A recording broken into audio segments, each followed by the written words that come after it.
Bismillahirrahmanirrahim. Assalamualaikum warahmatullahi wabarakatuh. Perkenalkan, nama saya Suci Permata, NPM 1950217 dari kelas A. Di sini saya akan menjelaskan materi tentang fungsi produksi dengan dua faktor produksi. Oke, kita lanjut saja ke pembahasan materinya. Ada dua faktor produksi yang dapat diubah-ubah penggunaannya dalam proses produksi. Nah, dimisalkan pula bahwa kedua faktor produksi tersebut dapat saling menggantikan. Misalnya itu faktor produksi X1 dapat menggantikan faktor produksi X2. Demikian pula sebaliknya, X2 dapat menggantikan X1.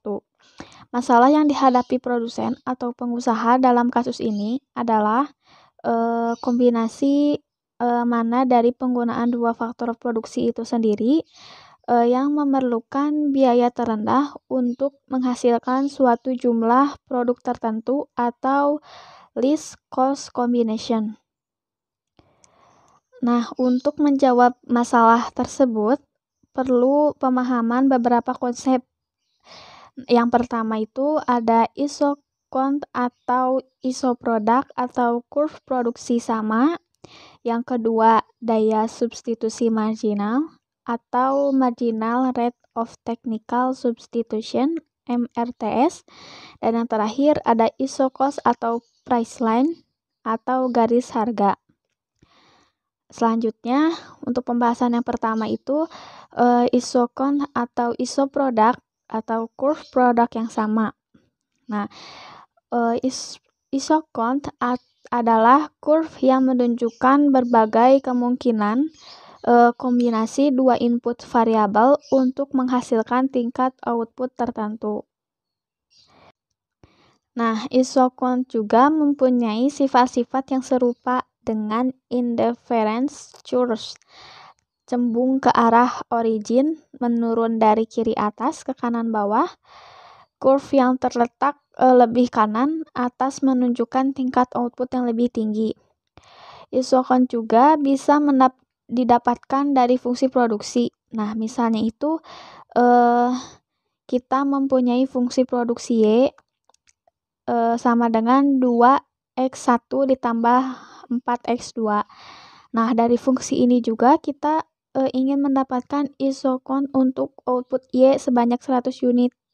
Nah, fungsi tersebut menjadi 100 sama dengan 2x1 ditambah 4x2, kemudian diselesaikan untuk berbagai tingkat x1 dan x2 sebagai berikut. Nah, 2x1 sama dengan 100 dikurang 4x2 dibagi x1 sama dengan 50 dikurang 2x2. Dari persamaan ini kita bisa diperoleh berbagai nilai X1 dan X2. Nah, untuk pembahasan yang kedua, itu ada daya substitusi marginal atau marginal rate of technical substitution. Kemampuan mensubstitusi itu disebut daya substitusi marginal atau marginal rate of technical substitution. Daya substitusi marginal dari X1 untuk X2 atau MRTS X1, X2 dapat didefinisikan sebagai jumlah penggunaan X2 yang harus dikurangi apabila terdapat penambahan penggunaan 1 unit X1 untuk menghasilkan sejumlah produk tertentu. Nah, untuk yang ketiga itu ada isocost atau garis harga. Nah, untuk memaksimumkan keuntungan, perusahaan harus meminimumkan biaya produksi. Untuk analisis meminimumkan biaya produksi, perlu dibuat garis biaya atau garis harga atau isocost. Nah, dari pengertian garis harga itu sendiri, ialah garis yang menunjukkan berbagai kemungkinan kombinasi dua macam faktor produksi. Nah, misalnya itu X1 dan X2. Yang dapat diperoleh dari sejumlah modal tertentu, misalnya M. Nah, untuk membuat garis harga ini diperlukan data. Yang pertama, harga faktor produksi yang digunakan, dan yang kedua, sejumlah modal yang tersedia untuk membeli faktor-faktor produksi yang digunakan. Jika tersedia modal sebanyak M, dan harga X1 adalah P1 dan harga X2 adalah P2, maka persamaan garis harga tersebut dapat dicari sebagai M sama dengan P1X1 ditambah P2X2 dibagi P2X2 sama dengan M dikurang P1X1, X2 sama dengan MP2 dikurang P1, P2X1. Itu merupakan persamaan dari garis harga. Nah, untuk yang selanjutnya itu ada kombinasi dua input dengan biaya terendah atau least cost combination. Nah, persoalan dari least cost combination ialah menentukan kombinasi input mana yang memerlukan biaya terendah apabila jumlah produksi yang ingin dihasilkan telah ditentukan. Nah, dalam hal ini, pengusaha masih dapat menghemat biaya untuk menghasilkan produk tertentu selama nilai input yang digantikan atau disubstitusi masih lebih besar dari nilai input yang menggantikan atau mensubstitusi.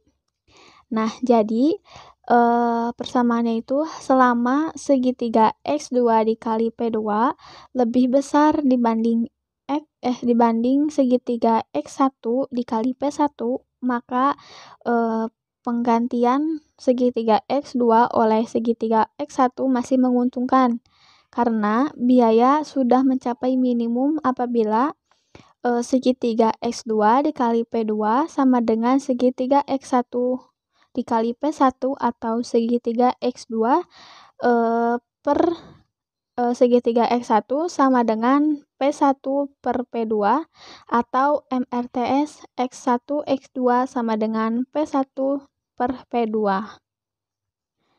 Nah, dengan demikian untuk menentukan kombinasi dua input dengan biaya terendah diperlukan dua syarat.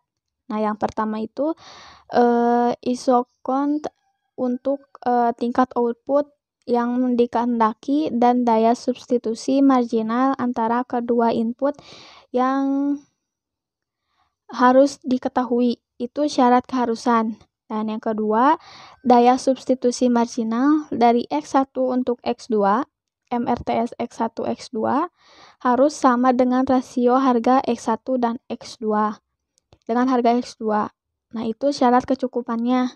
Atau MRTS X1 X2 sama dengan P1 per P2 atau PMX1 per PMX2 sama dengan P1 per P2 atau PMX1 per P1 sama dengan PMX2 per P2. Mungkin cukup sekian penjelasan materi mengenai fungsi produksi dengan dua faktor produksi dari saya. Mohon maaf bila penjelasannya masih kurang dikarenakan saya juga masih belajar. Mohon maaf bila ada kesalahan. Wassalamualaikum warahmatullahi wabarakatuh.